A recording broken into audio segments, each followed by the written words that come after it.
Welcome to our comprehensive guide on the latest SASSA payment schedule for June 2025. Today, we'll be covering all essential updates regarding different grant types, payment dates, and important changes that affect millions of South African beneficiaries. This information is crucial for all grant recipients to ensure smooth access to their social assistance benefits.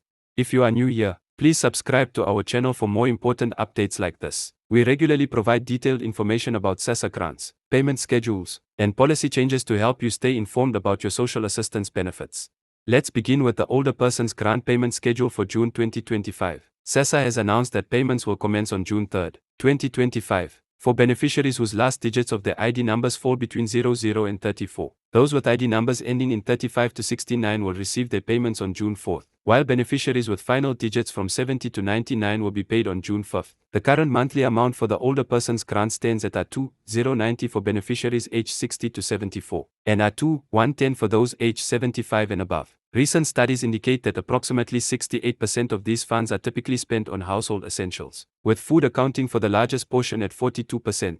The Child Support Grant, which currently assists over 13 million children nationwide, will be distributed starting June 6, 2025. The payment schedule follows a similar pattern based on ID numbers, with distributions occurring over 3 consecutive days. The monthly grant amount has been adjusted to R510 per child, reflecting recent cost of living increases. Research from the University of Cape Town's Children's Institute shows that in rural areas, approximately 75% of this grant is spent on food and educational expenses, while in urban areas, transport costs consume a larger portion, averaging 25% of the grant amount.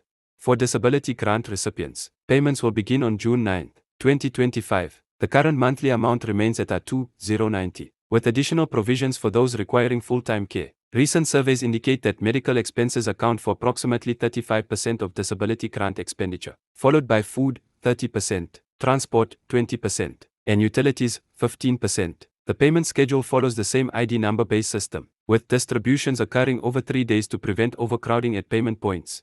The Social Relief of Distress (SRD) grant, commonly known as the R350 grant, continues to provide crucial support to millions of South Africans. June 2025 payments will commence on June 12, with recipients able to collect their grants throughout the month. SASSA has implemented an improved digital payment system, allowing beneficiaries to choose between bank transfers, mobile money services, or collection at designated pickup points. Recent data shows that 55% of SRD grant recipients use these funds primarily for food, while 25% allocate them to transport costs for job-seeking activities. In terms of distribution methods, SASSA has expanded its digital payment options significantly. The SASSA Gold Card remains the primary payment method, but beneficiaries can now opt for direct bank deposits or mobile money transfers through partnering institutions. The post office payment option continues to be phased out, with only 15% of recipients still using this service as of 2025. Eligibility criteria for all grants have been slightly modified for the 2025-26 financial year. For the Older Persons Grant, the means test threshold has been adjusted to R8,750 for single persons and R17,500 for married couples. The Child Support Grant now requires primary caregivers to earn less than R5,500 per month if single, or R11,000 combined income for married couples. Disability grant applicants must undergo the standardized medical assessment and meet the means test requirement of less than R8,750 for singles and R17,500 for married couples.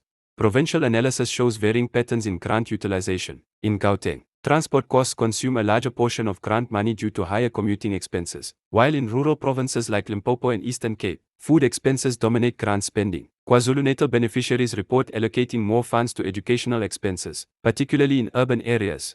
SASSA has also implemented new fraud prevention measures for June 2025. All beneficiaries must update their biometric information at their nearest SASSA office if they haven't done so in the past 24 months. This requirement aims to reduce fraud and ensure grants reach their intended recipients. The agency has reported a 30% reduction in fraudulent claims since implementing these measures.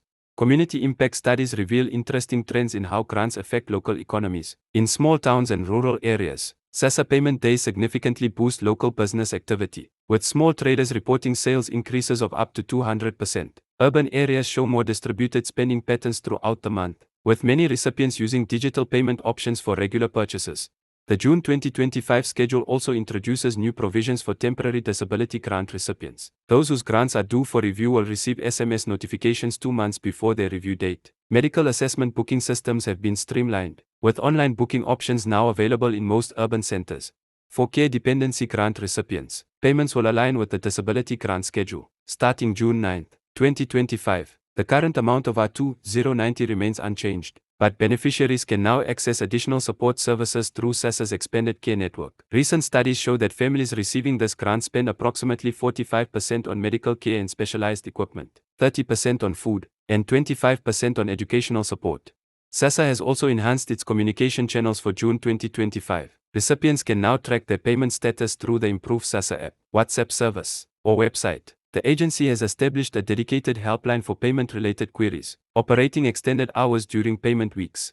Financial literacy programs have been integrated into SASSA support services, with free workshops available to grant recipients. These sessions focus on budgeting, saving, and responsible grant usage. Early results show that participants are more likely to allocate funds effectively and maintain emergency savings. Recent economic impact assessments indicate that SASSA grants continue to play a crucial role in poverty alleviation. In communities where grant penetration is high, local businesses report stable revenue streams, and school attendance rates are notably higher. The multiplier effect of grant money in local economies has been estimated at 1.8, meaning every rand spent generates R1.80 in local economic activity. The Foster Child Grant Schedule aligns with the Child Support Grant dates. Beginning June 6, 2025, the current amount of R1,070 per child reflects recent adjustments for inflation. Studies show that foster families typically allocate 40% of the grant to educational expenses, 35% to food, and the remainder to clothing and healthcare. SASSA has also implemented special provisions for recipients in remote areas. Mobile payment units will continue to serve communities more than 50 kilometers from formal banking infrastructure, with updated schedules available through local municipal offices and traditional authorities. For grant recipients who are also SASSA card users, the agency reminds beneficiaries to check their card expiry dates and replace cards 3 months before expiration. The new generation of SASSA cards includes enhanced security features and reduced transaction fees at participating retailers. Emergency grant provisions remain in place for June 2025, allowing for immediate assistance in cases of disaster or extreme hardship. Applications for emergency assistance can now be submitted online, with processing times reduced to 48 hours for urgent cases. Looking ahead, SASSA continues to work on improving service delivery and accessibility. Plans include expanding the network of payment points, reducing queue times through appointment systems, and further digitalization of services to enhance convenience for beneficiaries. As we conclude this comprehensive update on the June 2025 SASSA payment schedule, we encourage all recipients to keep their contact details updated with SASSA and to check their payment dates well in advance. Remember that different grant types have different payment dates, and planning accordingly can help avoid unnecessary trips to payment points. Before we end, please remember to subscribe to our channel and turn on notifications to receive future updates about SASSA grants, payment schedules, and policy changes. Your subscription helps us continue providing this valuable information to the community. Thank you for watching, and we'll see you in our next update.